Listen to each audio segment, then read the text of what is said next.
The Jeep Gladiator has been one of the coolest new names in the midsize pickup truck segment because it's among the best off-road trucks in the entire segment, which was achieved thanks to its close relation to the well-adored Jeep Wrangler. Unfortunately, the Gladiator is not a perfect car, and some deal-breaker issues need to be fixed ASAP. Today we'll be tackling the most prominent of its issues, so get comfy as we check out 6 things that Jeep Gladiator owners are not happy about. Number 6. Choice of engines.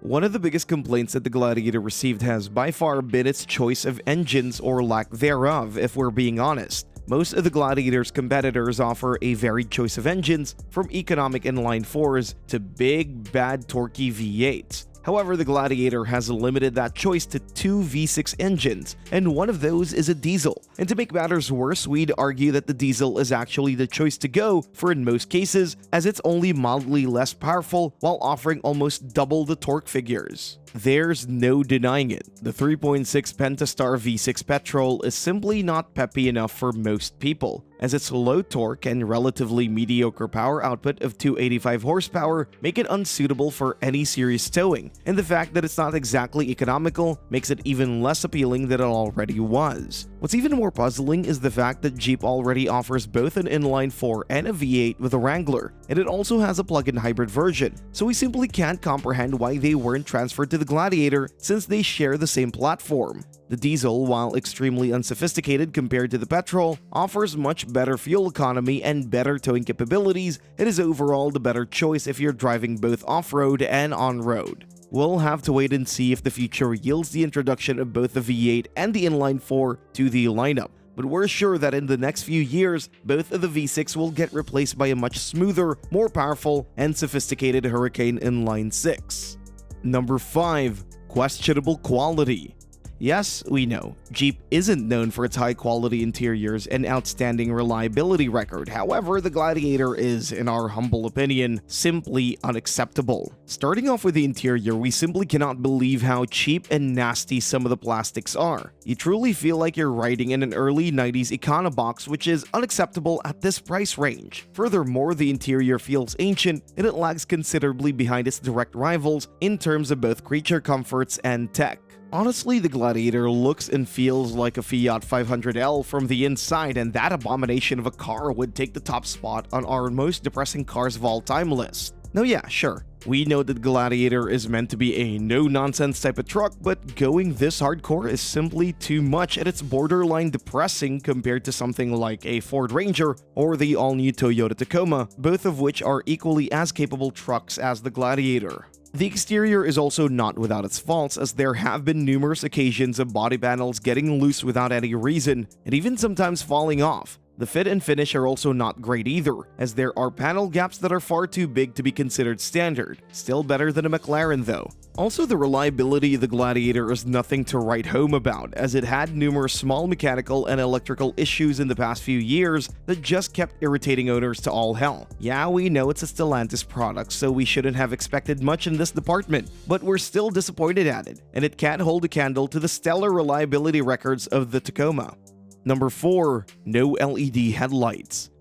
We don't even know what to say about this one. It's 2023, and in the time where most cars come with LED lights as standard, the least you can do is offer us an option of LED lights. But no, Jeep just had to stick with halogens, making the entire car look way older than it is. Oh, and it's not just the looks that are hampered by the usage of halogens, it's also the fact that they're extremely weak in the first place, making driving at night an extreme hassle. Yeah, sure, you can swap them out for aftermarket ones that are actually LEDs. However, we as buyers shouldn't be the ones that are fixing Jeep's mistakes, especially not mistakes that could have easily been avoided and that should have been fixed as soon as possible. We guess that you could make the argument that due to them producing heat, halogen headlights might be a better option for when it's snowing outside, as they can easily melt the snow. However, only a small percentile of the Gladiator's owners will see this benefit as a significant plus, whereas the majority would much rather take the benefits that come with LEDs.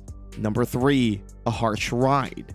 Now we know that a capable off-roader and a comfortable ride seldom go hand in hand. However, the Jeep Gladiator is simply way too uncomfortable to avoid this conversation, especially when compared to its direct competition. There are a few problems that account for the uncomfortable ride, and the first of all is the fact that the suspension is extremely stiff. Now, granted, this has been done to make the car as capable as possible off-road, and Jeep nailed that aspect of the Gladiator. However, taking corners won't be a pleasant experience, as due to the tall ride, the body-on-frame platform, and the harsh suspension, the body roll will be unforgiving to say the least. Overall, the ride is similar to the Wrangler, which shouldn't be the case as the Gladiator has a fair bit of inches more than the Wrangler between the axles, which should have made it noticeably comfier than it already is. Still, we understand why it has to be stiffer, and the suspension itself is not our major complaint.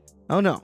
That would be the seats, which are, to put it lightly, utter garbage, at least for the most part. Some trim levels offer up decent seat options, however, most Gladiators will come with extremely basic cloth seats, which will hardly alleviate the harshness of the ride, especially over bumps, and the fact that they provide virtually no support means that you'll be sliding all over the place when taking corners due to the immense body roll. Furthermore, due to the fact that the aerodynamics of the Gladiator are more akin to those of a brick than a car, driving on the motorway will hardly be a pleasant experience due to the abnormal amounts of wind noise. Again, we understand that the majority of the Gladiator's owners won't be using it as a grand tourer, however, that doesn't mean that the ride should be unpleasant at all.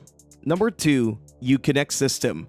There's no denying it, the Uconnect system found in the Jeep Gladiator is unacceptable. It's completely outdated in terms of both hardware and software. It is simply just so frustrating to use. It's laggy. The touchscreen is oftentimes not responsive to touch at all, and it's very glitchy. There are videos that the owners of the Gladiator shared that show the Uconnect having an input lag of up to 30 seconds, which is just wow.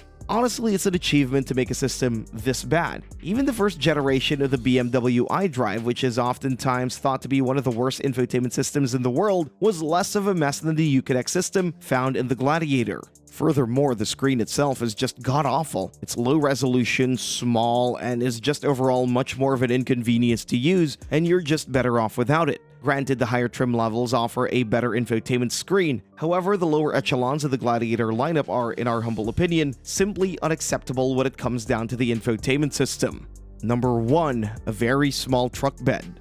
Well, what's the point of owning a truck if its truck bed is so small in the first place? The Gladiator's truck bed is only 60.3 inches long, which might sound sufficient, but it's almost a fifth shorter compared to its direct rivals, which means that loading even the smallest of bikes will be a hassle, and you'll usually need to keep the tailgate lowered so that it fits. Furthermore, you won't be able to carry longer items as its abysmal cargo volume of only 35 cubic feet will most certainly leave something to be desired, especially if compared to the Ford Ranger's cargo volume, which is larger by a whopping 20 cubic feet. The smaller truck bed size was to be expected, as this is, all in all, a trucked-up version of the Wrangler. However, we're still not sold on the fact that they couldn't make it less cramped than it currently is, and so we hope that we'll be getting an extended version of it in the near future.